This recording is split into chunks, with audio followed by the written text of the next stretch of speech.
আদরের শিশুকে ভালোবেসে কত কি না কিনে দেন আপনি। আপনজনদের কাছ থেকে বহু খেলনা উপহার পায় শিশু, আবার আপনার সঙ্গে দোকানে গেলে বাহারি খেলনা কিনে দেওয়ার জন্য বায়না ধরে। অনেক সময় বাধ্য হয়ে কিনে দিতে হয় সেসব খেলনা।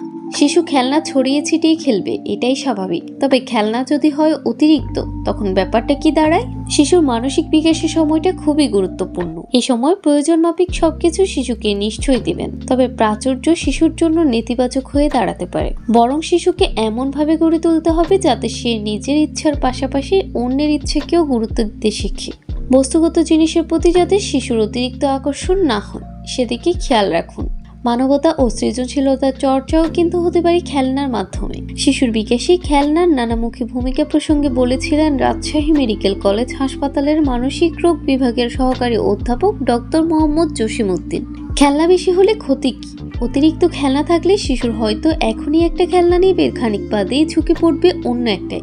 এতে তার নির্দিষ্ট কোনো দিকে মনোযোগ দেওয়ার ক্ষমতা বাধাগ্রস্ত হতে পারে, অস্থির আচরণ করতে পারে।